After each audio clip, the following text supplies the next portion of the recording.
Welcome to How Does eRA Commons Fit in the Grants Process Puzzle? eRA stands for Electronic Research Administration and is part of the National Institutes of Health's electronic form of processing grants. We will have a very short time at the end of the recorded presentation to answer live questions. So let's get started with introductions. Hi, I am Scarlett Gibb. I am a Customer Relationship Manager with the eRA Commons. This means I advocate for the customer, which in this case is our grantees, and applicants, which is you. Please feel free to contact me with suggestions, concerns, or praise. Hi everyone, my name is Anastasia Hardison and I'm the Customer Relationship Manager for Xtrain and Extract. I have been with eRA for over 7 years. Spent a few years being the analyst for Xtrain and then moved to being a Customer Relationship Manager for both of these applications. Hello, my name is Joe Shoemaker. I'm a Senior Communications Specialist for eRA. And it would be about this time that I would be doing some housekeeping information for you, telling you like where you could find coffee or find the restrooms. But I figure in this scenario, you all have that figured out already. Now that you've met everyone, let's get started. We will be running through this path that you see on the screen. The eRA Commons covers the entire life cycle of the grant from inception, which would be application submission, to the end of the grant and closeout. We plan on hitting on all the highlights, from how you are able to see the status of your application or grant, to managing your personal data, to delegating responsibility to others to help you support in the processing, and how to meet your reporting requirements. We may have mentioned the eRA Commons is an online interface where grantees and applicants can have access to share administrative information and related to grant applications and awarded research grants. Federal staff also have their own interfaces that access the same data. This is where we meet. And as we get moving forward, you'll see that. So let's dig in. Joe, handing it off to you. So one of the most important things you're going to find out about Commons is it is where you're going to go to either track your application if it's a new submission or manage the award. And a lot of that is going to take place through the status menu that you see highlighted in this slide. So the PI, Principal Investigator, has one kind of status menu, and the signing official, or SO, has a different one. One of the primary reasons that we see a Principal Investigator screen as being a little cleaner with the newer look versus the signing official is that the Principal Investigators only see their own applications and awards, where signing officials see applications awards for their entire institution. And because they are responsible for submitting much of the reporting that has to take place through Commons, they have a larger, more extensive menu option in order to find the particular award that they're looking for. So what you see here is the PI view of their list of applications, which they've accessed through the status option. And what we did a few years ago is we reconfigured this interface to group an award or a grant as a family. So as it goes through its numerous years, they are all grouped under the primary NIH grant number, which is on the far left. And then by clicking in the blue area, you expand that. Nicely laid out, we see some color coding along the left side, and when you open those up, you'll see if there are actions that need to be taken. You'll notice where it says in the box, once you expand a family, you'll have the full grant number listed there, and those will be hyperlinked to the detailed status information for that particular award. So in this slide, you're seeing the signing official view of a general search for applications and awards. And what you see here is the application ID number that is hyperlinked along the left side. And on the right side then are your actions for any particular award. The application ID is the thing that is hyperlinked. And by clicking on that, you'll go to what we call the detailed status information screen for that particular application. So here is the detailed status information screen. And time doesn't permit us to go into all the details on this, but You get the idea of this is a lot of information. But as you can see in the categories, there's all kinds of stuff. There's the status, review information. They're going to be your scores and summary statements. Other relevant documents might be just-in-time information or correspondence. At the bottom, there's reference letters. So should this be like a career training grant, this will show what reference letters were submitted with the application. What you also want to remember about the detailed status information screen is that it allows you to check your application image. So you need to do that after submission. And you can check your review information and where your application has been assigned to which ICs. You can then check the review outcomes, which includes your summary statement, impact score, and percentile score. New as of this summer that signing officials have access to that information. NIH does not award individuals. We don't give grants and awards to individual people, we give them to institutions. The policy was changed to allow institutional representatives, those with the signing official role, to be able to see that information as well. Another thing in here is you want to make sure that you're checking on your early stage investigator status. Also, your notice of award can be found through the detailed status information screen. So it contains a lot of information that you're going to want to know about your application and your awards. Thanks, Joe. Now I'm going to discuss the just-in-time feature. This feature was created to allow grantees to submit data that is not needed in the review process but will be needed for the award when it is more likely to be required. Please note, applicants should never submit JIT information until specifically requested to do so by NIH. The JIT link is not an indication that the grant award will be made. What we will be looking for when you do submit that JIT is certain things like other supports, budget uploads, other uploads, institutional review board dates, human subjects education, things like that. The PDPI can go in and make these additions, but they cannot submit the JIT to NIH. That must be done only by the signing official, and everything that's uploaded must be in a PDF format. I love this slide because it states the obvious. Everyone gets a link, so to reiterate, the JIT link doesn't guarantee award. With that being said, when your NIH grant staff requests you submit, please do so. So now we are at the personal profile, or PPF. This is where we ask our users to maintain data that is specific to them. Things like name, demographics, which is important for trainees, your employment history, which we use for conflict of interest checking in review, education, that's important for new investigator status or early stage investigator status, reference letters, and publications.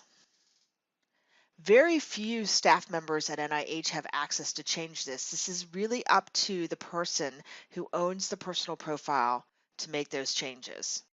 This is a screenshot of the PPF. Things that we use the personal profile for is to verify information submitted in your grant applications, to send you notifications, and we ask for you can upgrade your email addresses in here. It allows us to complete our aggregate reporting. It allows us to determine new investigator and early stage status, and it determines a reviewer's eligibility for continuous submission. As you can see on the left-hand side of the screen, the personal profile summary has green check marks and it is all green. That is allowing you to understand that this personal profile is complete and all required data has been entered. This is a personal profile screenshot that is missing data. As you can see on the left-hand side, the personal profile summary is in red, and that there are places where there are red X's. It's showing you that there's missing required data. And there are certain things that are required in your personal profile before you can save it. One thing that's very important to know that no data will be saved if the required information is missing. That it's very important not to navigate away from the page until all the required information is complete, because if you leave before the required information is complete, you will lose those changes that are important to your process and business processes and NIH's business processes. Let's talk about ORCID. Not the flower, but the Open Researcher and Contributor ID. This is the personal identifier that distinguishes every researcher. It is obtained by access to orcid.org and can be added to your personal profile. We have highlighted in red the link. This link nicely allows you to go straight from your personal profile into either create a new ORCID ID or connect your current one. All you need to do is follow the instructions. Since October 2019, we have been requiring that appointees that are being appointed through our Xtrain system on all of these activity codes training grants, they are required to have an ORCID ID, and they need to be connected in their individual eRA Commons personal profile. So there's a guide notice here that you can go into and look at it. And also the slide that we just showed you had the ORCID link, and all of those trainees need to have an ORCID ID. Thank you, Scarlett. Another aspect of the personal profile is your early stage investigator status. Now I'm going to explain what early stage investigator is.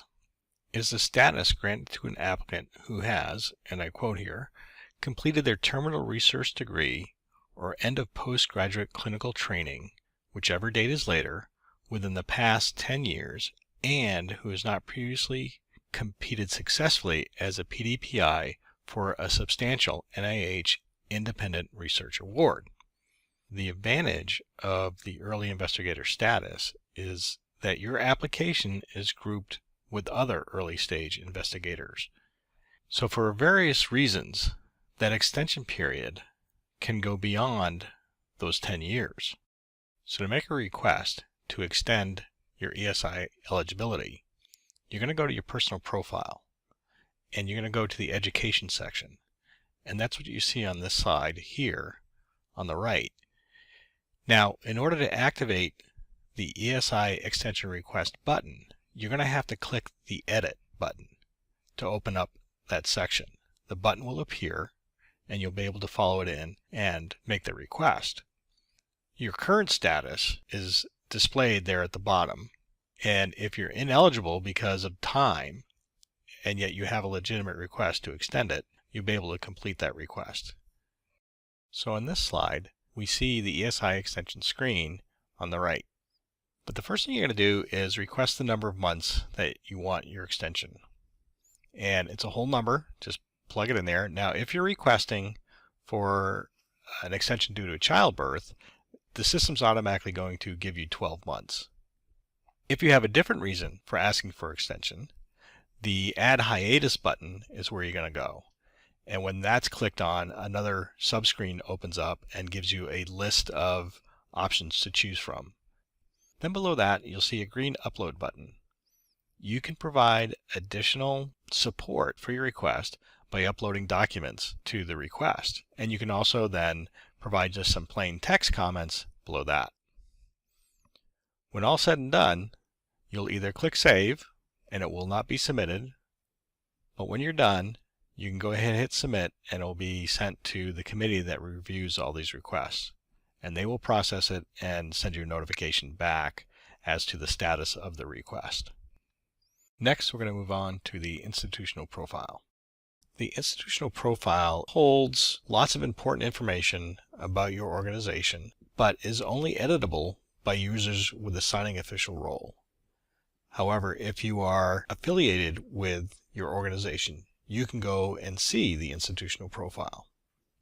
And it is made up of two sections. There's a basic section, which is really contact information, and then assurances and certifications. So the IPF basic information is fairly self-explanatory. You have your institution name. Institution contact information is a little bit more. There are contact fields for notice of award, for general announcements, for conflict of interest, and closeout correspondence. There's also contact name, so a person and a phone number and their email address in case NIH needs to refer to a specific person. The next category is about the institution, and the important stuff in here is your DUNS number, the Dun & Bradstreet identifying number. Then you have indirect cost negotiations and signing officials and TTO administrators. Your TTO is your Tech Transfer Officer. If you're new to an institution and you've been affiliated to it, but you need to change something to your account, this is a great place to go and look up who has the signing official role so that they can make any changes to your account that you might need done. Your institutional address is basically the postal address, and that is the address that we use to calculate when your submissions are due. Remember, a submission is due by 5 p.m. local time for each institution that submits to NIH. That is calculated based on the time zone from the address in that field. Also noted on the slide is the SAM registration expiration, and it is the one registration that you have to do that actually has to be renewed every year. You don't want to have an expired SAM registration when you're trying to submit to grants.gov and thus NIH. The Institutional Assurances and Certifications tab holds the information about your compliance for various aspects of doing research. So let's talk a little bit about eRA Commons roles. Basically, a person can execute certain actions and perform certain functions within Commons based on the roles assigned to their account. And on this slide, you see the entire list of eRA Commons roles. Basically, they break down into 3 categories. You have administrative roles, you have your scientific roles, then you have the category of other, and these are kind of a weird mixture of review roles for types of reporting or reporting itself and compliance. So those are the 3 types of roles, and what is important is you can't mix a scientific role with an administrative role, because the way permissions work within eRA Commons is it can create a conflict between that role and the administrative roles. Now, how does all the roles get started? It starts at the time that your organization is registered with eRA Commons. During the registration process, organization will designate somebody as a signing official. It is the signing official who has the authority to be the legal representative of the organization or the institution. They are equivalent to the AOR in grants.gov. So signing officials maintain the institutional profile, they submit the reporting, and they manage accounts. We already stated that signing officials and account administrators have the responsibility of managing accounts. Part of that is to make sure that they don't create duplicate accounts. So anybody with scientific roles, if you're going into science and you're a postgrad and you eventually become a full research person, you want that same account from the time you were a postgrad. And NIH does that to be able to track your career. For reviewers, it's very important for their continuous submission eligibility.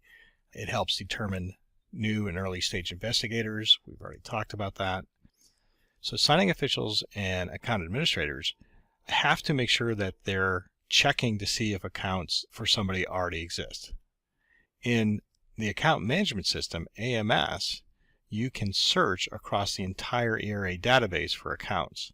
And as long as you are very confident that the person you're creating the account for is unique and not already in the system, then it will let you go ahead and create that account.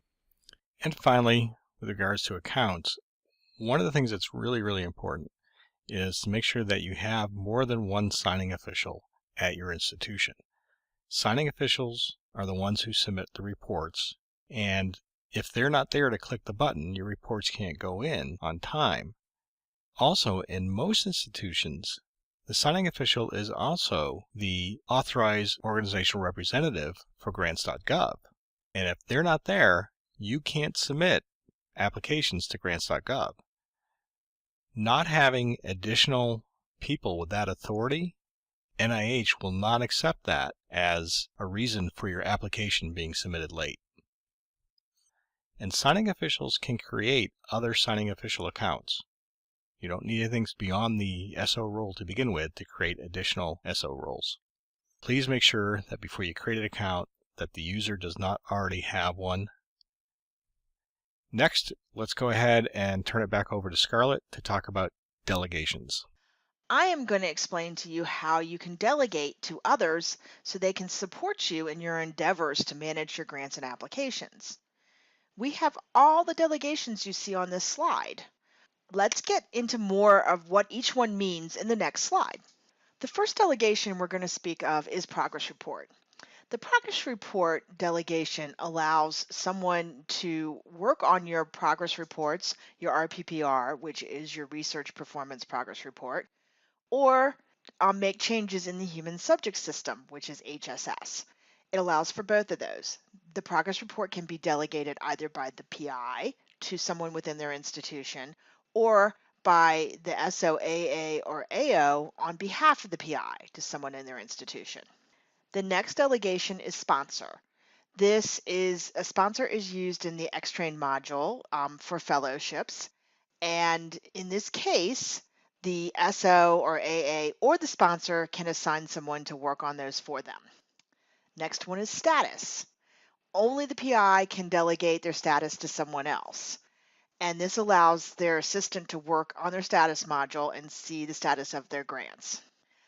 The PPF, which is personal profile, as we have discussed earlier, can be done by anybody at the institution to anybody else, but they have to delegate it themselves. So it is your personal profile. You need to be responsible for whom you delegate the ability to change that. So you may delegate it to anyone in your institution, and they can help you maintain your personal profile. But again, it's your personal data, so be careful. The submit is an ability that an organization has to allow their principal investigators to submit their own progress reports. This is used by some institutions all the time and by some institutions not at all. And it's all up to the personal organization's policies and procedures to decide whether they're going to use this. The last one here is Xtrain.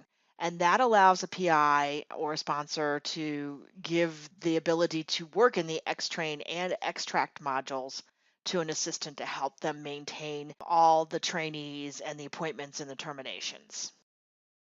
Thank you, Scarlett. Next, let's talk about prior approval. The prior approval module allows signing officials the ability to electronically submit requests to NIH for certain types of actions. There is the change in PDPI when an institution is going to add and/or remove a person from a project. Carryover request, when you want to carry over funds from one budget period to the next. Withdrawal request, this is used when you want to remove an application submission from consideration before it's gone to review. This option can be initiated by the principal investigator, but it must be submitted by the signing official. And the most common request is the no-cost extension. This is when you want to extend the project period, but are not asking for additional funds. Let's look at some of the details. Now, there are two ways to request an NCE or no-cost extension. The traditional way is that within 90 days of the end of the project or the project period end date, an extension link will be presented to the SO in the status results search screen, as you can see here. This is automatic if your award is eligible under NIH's Expanded Authority policy. The notice of award will let you know if your award is eligible for this option. The majority of NIH awards are eligible for an NCE, but the NOA will let you know for sure. Here's what the NCE extension screen looks like. You simply use the Extend drop-down menu to select a number from 1 to 12. The system will automatically calculate the new project end date. The SO clicks Extend Project Date button to submit the request, and that's it. It's that easy. If an NCE is automatic for most awards, why do we have the prior approval option at all? The prior approval module can be used if you've already been granted a no-cost extension prior to the end of the project period end date. The prior approval module can be used if the award is not covered by expanded authority. And then there's a small window of opportunity if you have not already had an extension and it is after the project period end date, so the extension link is no longer available in status, but the award has not gone into closeout. So, NCE, you get just one. This means that under expanded authority, you get one extension without the awarding institute having to provide specific or express approval of the request. However, what we have been seeing is that sometimes due to catastrophic events like hurricanes, floods, or even pandemics, institutions are requesting extensions before the 90-day window near the end of the project period end date. Now, if this is approved by the IC, you need to understand that now when you get to your 90 days out from the new project period end date, you will not get the extension link and status. You've used your one, and I quote, free extension request. Now we'll go back to Scarlett for a little bit on administrative supplements. So, what is an administrative supplement? Well, basically, you're asking for additional funds, but you're not going through the whole application review process. So because of that, you're going to be limited to, it must be within the scope of the peer-reviewed approved project, and there is no increase in scope. So you're looking for increased costs, but no increase in scope. There was, up until very recently, a streamlined process in Commons, allowing users to submit the one way of submitting an administrative supplement. That has been changed, and we have put the notice of the guide notice in this slide so that you can take a look at it. But now Commons will connect to Assist, and we'll describe that more in the next slide. So in this slide, we explain the three methods that we currently have to initiate an admin supp. The first method is initiating an assist via the funding opportunity announcement for the admin supp and then entering your information manually. The second one is to initiate an assist with the federal ID number of the parent grant where some of the parent award is pre-populated. And the third way is to initiate in the eRA Commons. It will direct you to assist where, again, the information from the parent award is pre-populated. This does not stop you from submitting via system to system with the FOA, so we don't want people to think that we're no longer allowing system to system submissions for administrative supplements. We are. Welcome to the RPPR, which is the Research Performance Progress Report. This report is federally mandated, and the format is used across all agencies that have research grants. NIH and eRA Commons have automated this form. This slide shows you all the overview of the sections in the RPPR. We are asking you to watch for character limits in your data entry fields, ensure uploads are in PDF, and when completing data tables, remember to click Add New. It is important to note that when you're submitting a progress report with a budget that will be for the next year, NIH supports both the PHS 398 budget and the 424 SF424 budget. Check with your grant management specialist or the application to see which one you need if both are available. But if only one is available, that is the one that you are required to use.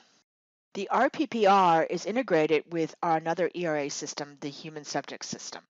HSS allows you to manage your human subjects in clinical trials information and is available either through the eRA status or when preparing the RPPR, it can be available there. The most common use of the HSS system is for updates that will be needed in the RPPR. You will find the human subjects link in section G4B, which is inclusion enrollment data of the RPPR, and it is only available if you need to make updates to human subjects.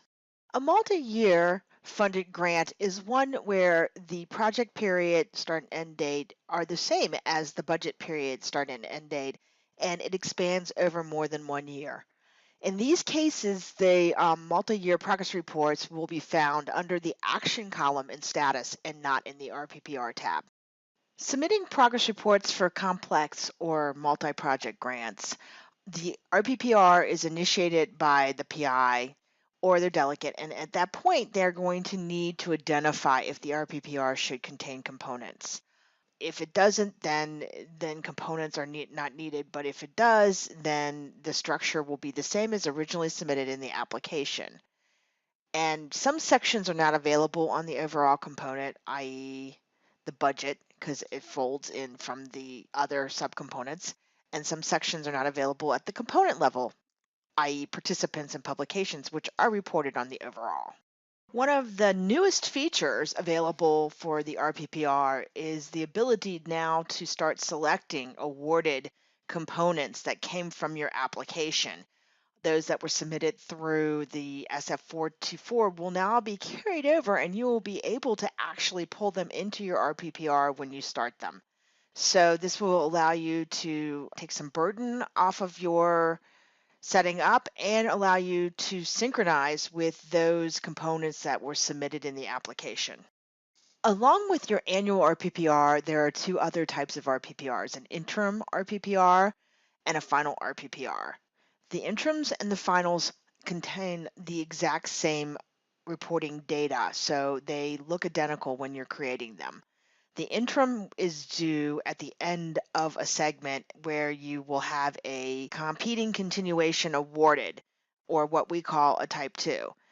The final is due when the grant closes out.